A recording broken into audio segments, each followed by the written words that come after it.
Página 186. Como el paseo por el lado de Mezeglis era el más corto de los que dábamos por los alrededores de Combray, la reservábamos para el tiempo inseguro. Solía llover a menudo por aquel lado de Mezeglis y nunca perdíamos de vista el lindero de los bosques de Rosenville, cuya espesura podría servirnos de abrigo. A veces el sol iba a esconderse tras una nube que deformaba su óvalo y se orlaba de amarillo. Quedábase el campo sin brillo, pero no sin luz. Y toda la vida parecía en suspenso, mientras que el pueblecillo de Rosenville esculpía en el cielo el relieve de sus blancas aristas con limpidez y perfección maravillosas.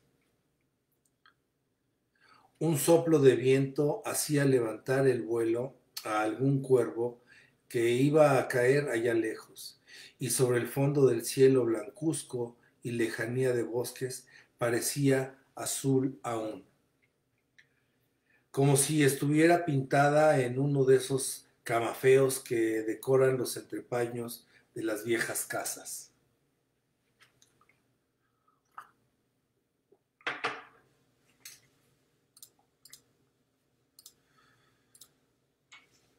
Pero otras veces empezaba a llover y se cumplía la amenaza del capuchino, que tenía el óptico en su escaparate, las gotas de agua, como los pájaros migratorios que se echan a volar todos juntos. Bajaban del cielo en apretadas filas, no se separan, no van a la ventura en esa rápida travesía. Cada una guarda el puesto que le corresponde. Llama junto a ella a la que sigue, y el cielo se ennegrece más que cuando parten las golondrinas. Nos refugiábamos en el bosque. Ya su viaje parecía cumplido y todavía seguían llegando algunas más débiles y calmosas. Pero salíamos de nuestro refugio porque el follaje agrada mucho a las gotas. Y ya estaba la tierra casi seca cuando todavía más de una se rezagaba jugando con las molduras de una hoja y colgada de su punta, descansada, brillando al sol. De pronto se dejaba deslizar desde lo alto de la rama y nos caía en la nariz. Otras veces íbamos a refugiarnos al pórtico de San Andrés del Campo, revueltos con los santos y patriarcas de piedra. Qué francesa era la iglesia aquella. Encima de la puerta estaban representados en piedra santos, reyes, caballeros, con una flor de lis en la mano, escenas de bodas y funerales, lo mismo que podían estar grabados en el alma de Francisca. El escultor había narrado también algunas anécdotas referentes a Aristóteles y Virgilio, del mismo modo que Francisca hablaba en la cocina de San Luis como si le hubiera conocido personalmente. Y por lo general, para avergonzar con la comparación de a mis abuelos, que no eran tan justos, veíase que las nociones que tenían el artista medieval y la campesina medieval, superviviente en el siglo XIX, de la historia antigua, pagana y cristiana, y tan características por su exactitud como por su simplicidad, procedían no de los libros, sino de una tradición antigua y directa a la par, ininterrumpida, oral, deformada, inconocible y viva. Otra persona de Combray a quien yo descubría, virtual y profetizada, en las esculturas góticas de San Andrés del Campo, era el mozo Teodoro, dependiente de casa de Camus. Francisca le consideraba tan de su tiempo y de su tierra que cuando la tía Leoncia estaba muy enferma para que Francisca sola pudiera volverla en la cama, llevarla al sillón, antes que dejar subir a la moza de la cocina para lucirse ante mi tía, llamaba a Teodoro, y ese muchacho, que pasaba con razón por un ser con razón por ser un mal sujeto. Tan henchido estaba de aquel alma que inspiró la decoración de San Andrés del Campo, y especialmente de los sentimientos de respeto que Francisca creía debidos a los pobres enfermos, a su pobre ama, que el azar que al alzar la cabeza de mi tía sobre la almohada, ponía la cara cándida y solícita de los angelitos de los bajorrelieves que rodean con un cirio en la mano a la Virgen desfallecida, como si los rostros de piedra esculpida, grisácea y desnuda, igual que los bosques en invierno, estuvieran solo adormilados y en reserva, prontos a florecer de nuevo a la vida de innumeros rostros populares, reverentes y sagaces, como el de Teodoro, e iluminados con el fresco rubor de una manzana dura. Y había una santa no ya pegada a la piedra como los angelitos, sino separada de la portada, de estatura mayor que la natural, de pie en un pedestal como en un taburete que la salva del contacto con la tierra húmeda, con mejillas bien llenas, seno firme que se dilataba bajo su corpiño como un racimo maduro en un saco de crin, frente estrecha, nariz corta y dura, pupilas hundidas y ese aspecto de utilidad, de insensibilidad y de valor que tienen las mujeres de aquella tierra. Esa semejanza que insinuaba en la estatua, una ternura que yo no había ido a buscar en ella, certificábala muchas veces alguna muchacha del campo que venía a resguardarse al pórtico, como nosotros, y cuya presencia, igual que la de esa hojarasca parásita que crece junto a las hojarascas esculpidas, parece destinada a juzgar de la veracidad de la obra de arte cortejándola con la naturaleza. Allá, delante de nosotros, Rosenville, tierra de promisión o de maldición. Rosenville, donde nunca llegué a penetrar. Cuando ya la lluvia había parado, donde nosotros estábamos seguía castigado como un poblado de la Biblia por las lanzas de la tormenta, que flageaban oblicuamente las moradas de sus habitantes, o bien recibían el perdón de Dios Padre, que mandaba hasta él los desflecados tallos de oro de un sol renaciente, tallos desiguales, como los rayos de un viril en el altar. A veces el tiempo echábase a perder por completo. Teníamos que volver y estarnos encerrados en casa, aquí y allá, en el campo, que con la oscuridad y la humedad se parecía al mar, casitas aisladas, puestas en falda de una colina, brillaban como barquitas que replegaron sus velas y se están quietas a lo largo toda la noche. Pero ¿qué importaban la lluvia y la tormenta? En verano, el mal tiempo no es más que un enfado pasajero y superficial del buen tiempo, subyacente y fijo, muy distinto del buen tiempo del invierno, inestable y fluido, y que al contrario de éste se instala en la tierra, se solidifica en densas capas de hojarasca, por donde el agua puede ir resbalando sin comprometer la resistencia de su permanente alegría, y que iza por toda la temporada en las calles del pueblo, en los muros de las casas y de los jardines, sus banderolas de seda violeta o blanca, sentado en la salita donde esperaba leyendo que llegara la hora de cenar. Oía cómo chorreaba el agua por los castaños, pero bien sabía que el chaparrón no haría otra cosa más que barnizar sus hojas y que prometían ellos estarse allí, como firmes garantías del estío toda la noche lluviosa, asegurando la continuidad del buen tiempo. Llovía, sí, pero al día siguiente se seguirían ondulando como antes, por encima de la blanca valla de Tansonville, las hojitas en forma de corazón, y sin ninguna tristeza miraba yo cómo el chopo de la calle de Perchamps dirigía a la tormenta súplicas y saludos desesperados, y sin ninguna tristeza oía en lo hondo del jardín los postreros tabletos del trueno como un arrullo entre las lilas.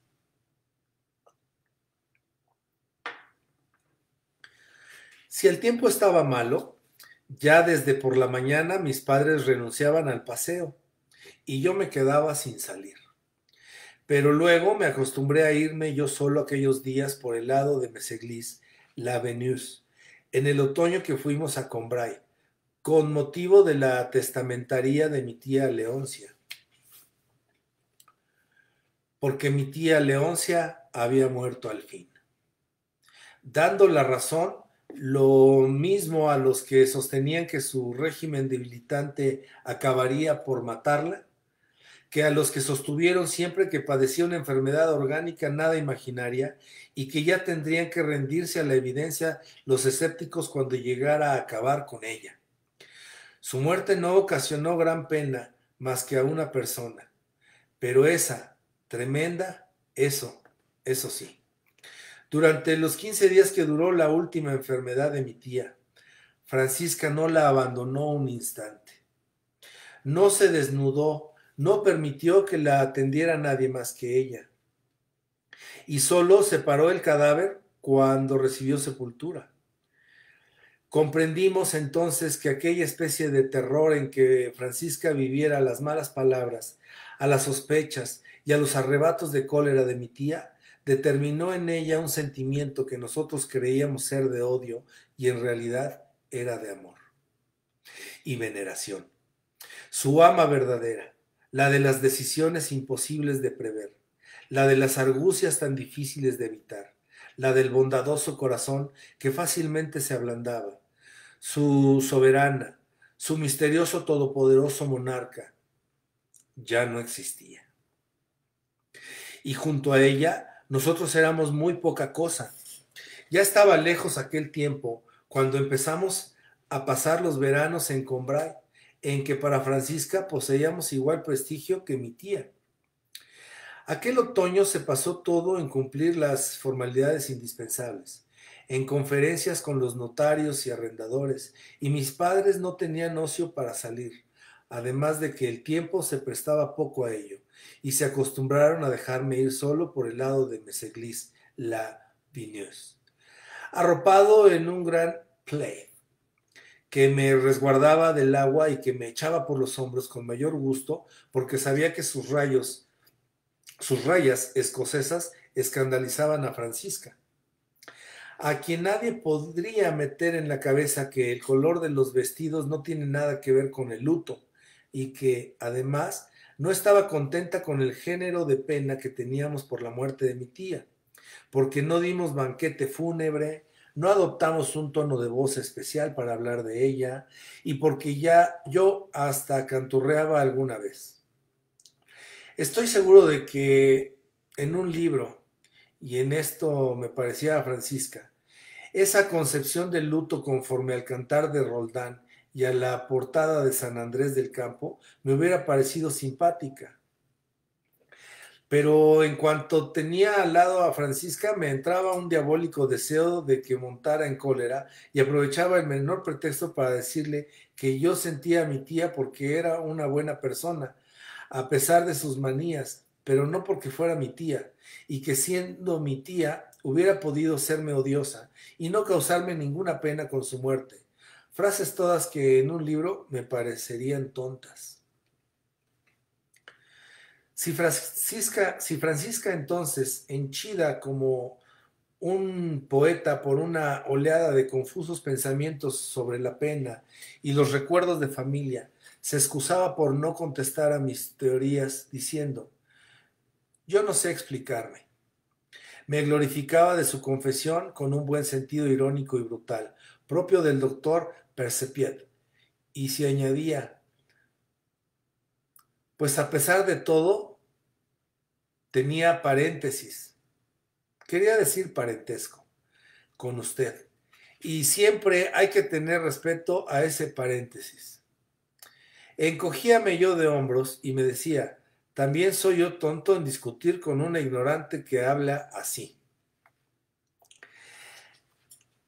Y de este modo adoptaba para juzgar a Francisca el mezquino punto de vista de esos hombres que son objeto del gran desprecio de algunas personas en la imparcialidad de la meditación, aunque luego esas personas se porten como ellos en una de las escenas vulgares de la vida. Aquel otoño mis paseos fueron más agradables porque los daba después de muchas horas de lectura. Cuando me cansaba de haber estado leyendo toda la mañana en la sala, me echaba el plaid por los hombros y salía, mi cuerpo forzado por mucho rato a la inmovilidad, pero que se había ido cargando mientras inmóvil de animación y velocidad acumuladas, necesitaba luego, como un peón al soltarse, gastarlas en todas direcciones.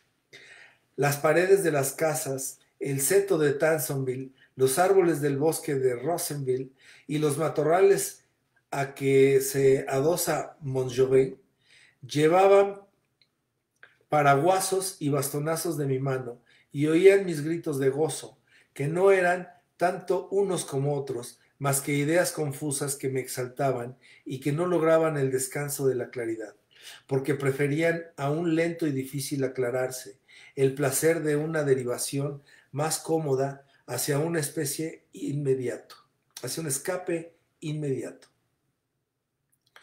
La mayor parte de esas llamadas traducciones de nuestros sentimientos no hacen otra cosa que quitárnoslos de encima, expulsándolos de nuestro interior en una forma indistinta que no nos enseña a conocerlos. Cuando echo cuentas de lo que debo al lado de Meseglis, de los humildes descubrimientos a que sirvió de fortuito marco o de necesario inspirador, me acuerdo de que en ese otoño, en uno de aquellos paseos, junto a la escarpa llena de maleza de Montjovet, es donde por primera vez me sorprendió el desacuerdo entre nuestras impresiones y el modo habitual de expresarlas.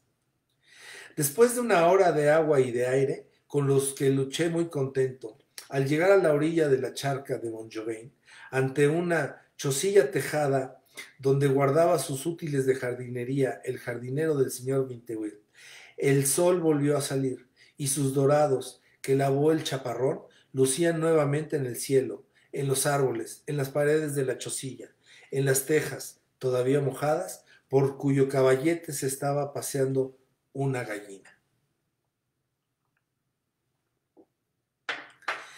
El aire que hacía tiraba horizontalmente de las hierbecillas que crecían entre los ladrillos de la pared y del pulmón de la gallina que se dejaba ir unas y otro a voluntad del viento, estirándose todo lo que podían, con el abandono de cosas inertes y ligeras. Las tejas daban a la charca, que con el sol reflejaba de nuevo, un tono de mármol rosa en que nunca me había fijado. Y al ver en el agua y en la pared una sonrisa pálida, que respondía a la sonrisa del cielo, exclamé: atiza, atiza, atiza, blandiendo mi cerrado paraguas. Pero al mismo tiempo comprendí que mi deber hubiera sido no limitarme a esas palabras y aspirar a ver un poco más claramente en mi asombro. Y también en aquel momento, gracias a un campesino que por allí pasaba, con facha ya bastante malhumorada, que se le puso más aún cuando por poco le doy en la cara con el paraguas, y que respondió fríamente a mí: buen tiempo para andar, ¿eh? Aprendí que las mismas emociones no se producen simultáneamente, con arreglo a un orden preestablecido en el ánimo de todos los hombres. Más tarde, siempre que una prolongada lectura me daba ganas de conversación, el camarada a quien yo estaba deseando hablar acababa de entregarse al placer de la charla y quería que ahora le dejaran leer en paz. Y si acababa de pensar cariñosamente en mis padres y de adoptar las decisiones más prudentes y propias para darles gusto, mientras estaba llegando a su conocimiento algún pecadillo mío del que ya no me acordaba y que ellos me echaban en cara en el instante mismo de ir a darles un beso. Muchas veces a la exaltación causada por la soledad venía a unirse otra que yo no sabía separar claramente de aquella, motivada por el deseo de ver surgir ante mí una moza del campo que yo pudiera estrechar entre mis brazos. Nacía bruscamente sin que yo tuviera tiempo de referirle su causa, entre muy distintos pensamientos, y el placer que la acompañaba no se me representaba sino un grado superior al placer que me ofrecían aquellos pensamientos. Y agradecía a todo lo que en aquel momento vivía en mi ánimo, al reflejo rosado de las tejas, a las hierbas salvajes, al pueblo de Rosenville, donde hace tiempo que quería ir, a los árboles de su bosque, al campanario de su iglesia, esa emoción nueva que me representaba todas aquellas cosas como más codiciaderas, porque yo me creía que era todo aquello lo que provocaba esa emoción que me empujaba más rápidamente hacia allí. Cuando inflaba mi vela con su brisa potente, nueva y propicia. Pero si ese deseo de que se me apareciese una mujer añadía a los encantos de la naturaleza un punto más de exaltación, en cambio, los encantos de la naturaleza daban amplitud a lo que hubiera podido tener de mezquino el encanto de la mujer. Parecíame que la belleza de los árboles era su belleza, y que con su beso me revelaría el alma de esos horizontes, del pueblo de Rosenville, de los libros que estaba leyendo aquel año. Y como mi imaginación cobraba fuerza al contacto con mi sensualidad, y mi sensualidad se difundía por todos los dominios de la imaginación, resultaba que mi deseo no tenía límites.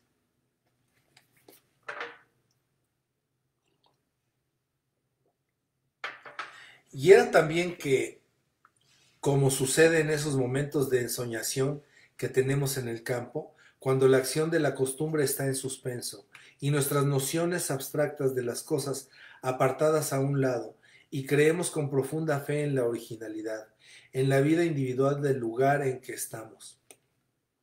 La moza que pasaba y excitaba mi deseo parecíame que era no un ejemplar cualquiera de ese tipo general, la mujer, sino un producto necesario y natural del suelo aquel. Porque en aquella época todo lo que no era yo mismo, la tierra y los seres, se me figuraba más precioso y más importante, dotado de más veraz existencia que a un hombre ya hecho. Y no separaba a las personas de la tierra. Sentía deseo por una moza de Meseglis o de Rosenville, por una pescadora de Balbec, como sentía deseo por Meseglis y por Balbec. Y no hubiera creído ya en el placer que podrían darme, no me hubiera parecido tan cierto ese placer, si hubiera modificado a mi antojo las condiciones en que se ofrecía. En París, una pescadora de Balbec o una moza de Meseglis eran una concha que yo no había visto en la playa y un helecho que yo no cogí en el bosque.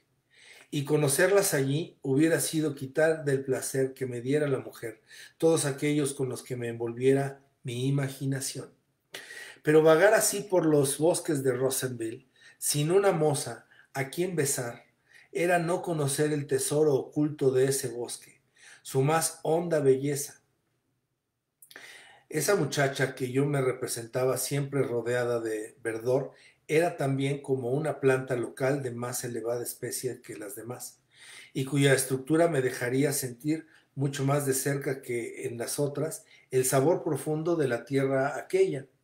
Me lo creía con más facilidad, como me creía que las caricias con que me revelara ese sabor serían de una clase especial, cuyo placer solo ella podía procurarme, porque estaba todavía en esa edad en que aún no hemos abstraído el gozo de poseer a las mujeres de las personas que nos le ofrecieron, y aún no se le ha reducido a una noción general que nos haga considerar desde entonces a las mujeres como los instrumentos intercambiables de un placer siempre idéntico.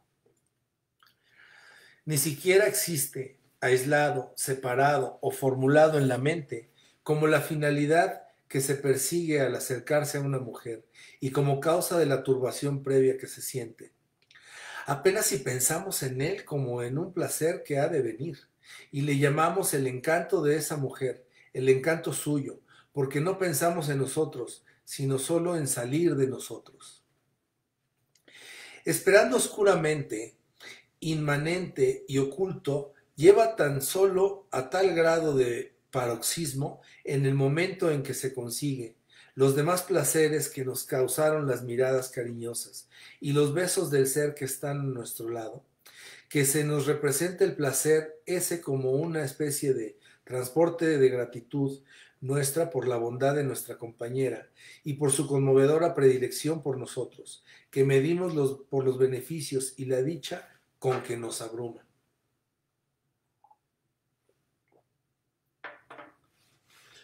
Pero en vano imploraba al torreón de Rosenville y le pedía que me trajera alguna niña de allí, como al único confidente que tuve de mis primeros deseos, cuando desde lo más alto de nuestra casa de Combray, en aquel cuartito que olía a lirios, no veía en el cuadrado marco de la ventana entreabierta otra cosa que su torre, mientras que con las vacilaciones heroicas del viajero que emprende una exploración o del desesperado que va a suicidarse, desfallecido, iba abriendo en el interior de mi propio ser un camino desconocido y que yo creía mortal, hasta el momento en que una señal de vida natural, como un caracol, se superponía a las hojas del grosellero salvaje que llegaban hasta donde yo estaba.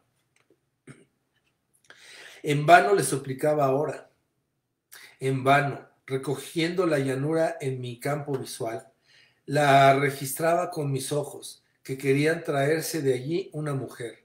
Me llegaba hasta el pórtico de San Andrés del Campo. Nunca estaba allí esa moza que hubiera estado de haber ido yo con mi abuelo y en la imposibilidad, por consiguiente, de trabar conversación con ella. Miraba tercamente el tronco de un árbol lejano, detrás del cual podría surgir la moza para venir donde yo estaba. El horizonte escrutado seguía desierto. Caía la noche y sin esperanza ya, fijaba yo mi atención, como para aspirar las criaturas que pudiera ocultar.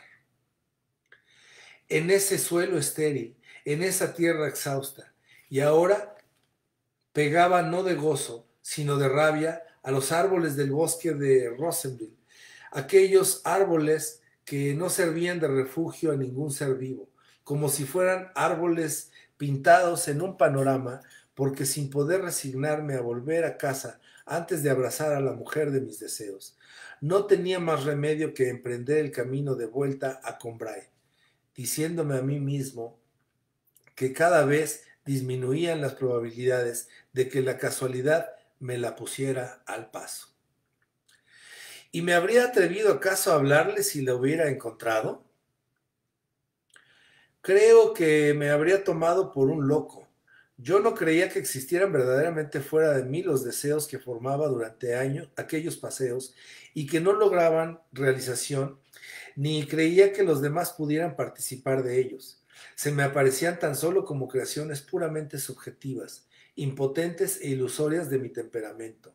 Ningún lazo las unía con la naturaleza ni con la realidad, que desde ese momento perdía todo encanto y significación y ya no era para mi vida más que un marco convencional, como es para la ficción de una novela el asiento del vagón donde la va leyendo el viajero para matar el tiempo.